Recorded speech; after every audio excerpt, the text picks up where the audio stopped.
Well, running up the Himalayas for any Joe Bloggs can be difficult, but not for one determined Canterburyan. He's taking on one of the world's most extreme endurance events ever.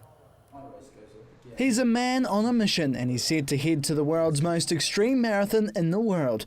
40-year-old Canterbury is back in his hometown of Christchurch, recently competing in the city's marathon last weekend.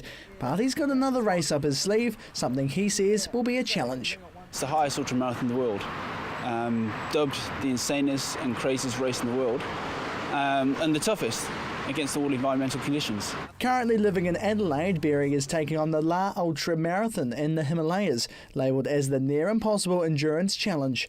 Running for a total of 72 hours, the course is divided into 3 even parts, and he's challenging himself to take on 2/3 of the race, a full 48-hour journey.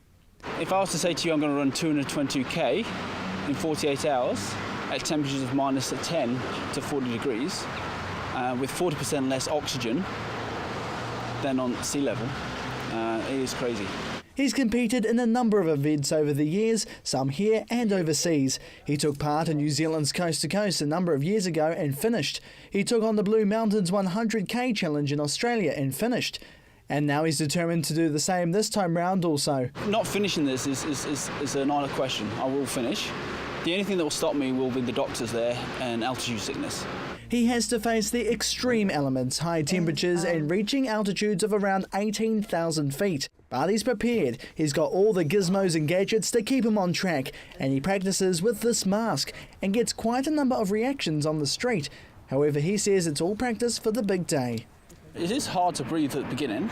I did a run once where it's 10 minutes on, 10 minutes off, and just slowly work into it. And then I did a 14k run, which really pushed the heart rate up. You look at your stats afterwards and it's like, wow, I pushed it.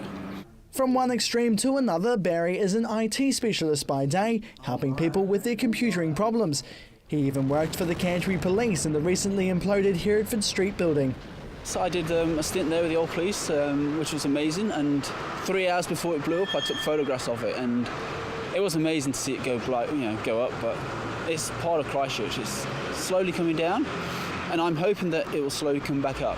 He's also writing a book about his experiences running, wanting to prove anyone can take up the challenge. He even has confidence in me with running. I believe that anybody, able-bodied, can run an ultramarathon and can do. I mean, yourself can run 5k. Challenge accepted, but in the meantime, he's ready to go. It's a challenge. It's a challenge to push the body beyond. I've run in Sahara Desert for 7 days, and then I looked what else. The countdown is on with just over 70 days until he takes on the biggest adventure of his life, set to jet off in August. Jared McCulloch, CTV News.